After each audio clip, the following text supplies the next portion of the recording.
Vamos lá, gente? Vamos lá, gente. Nosso último tema é um pouquinho mais fácil do que o tema anterior. Nós falaremos agora da vigência da legislação tributária no espaço, tá?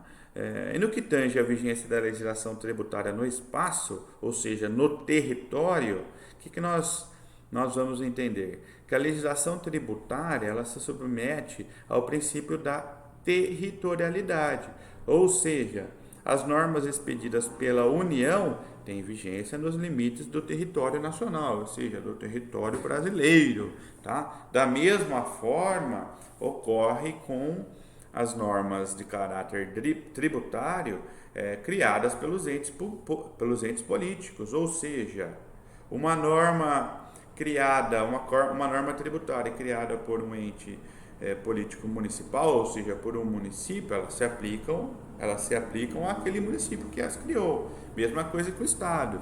As normas tributárias criadas por um Estado se aplicam a esse Estado que a criou. No entanto, já no que tange a normas tributárias criadas pela União no âmbito federal, essas normas, essas leis em esfera federal, no que se referem às normas tributárias, elas têm validade em todo o território nacional. Então, a vigência da legislação tributária no espaço, ou seja, no território, ela se limita ao território do ente político que a criou. Legal? Eu separei aqui alguns exemplos no que tange ao IPTU cobrado no município de São Paulo. Ele obedece às regras da legislação tributária do município de São Paulo.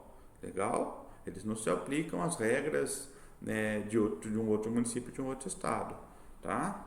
No que tange a ITCMD, o estado de São Paulo cobra ITCMD de uma maneira, o estado de Minas Gerais de outra maneira, o estado do Mato Grosso de outra maneira. Legal?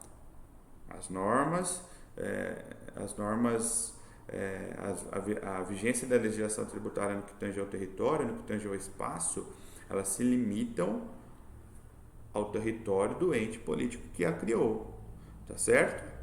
Gente, existe a possibilidade de exceção a essa regra, ou seja, da extraterritorialidade da norma tributária em casos de convênios entre os entes políticos, tá? Mas é exceção.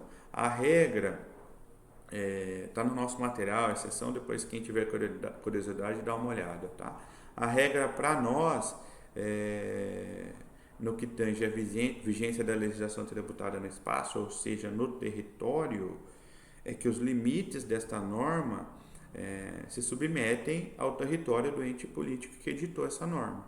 Legal? Município, município, estado, estado, federal, distrito federal e união, união. Show de bola?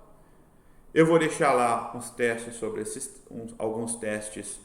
esse tema para que vocês respondam na plataforma Teams através de formulário Forms. Beleza, gente? Um abraço!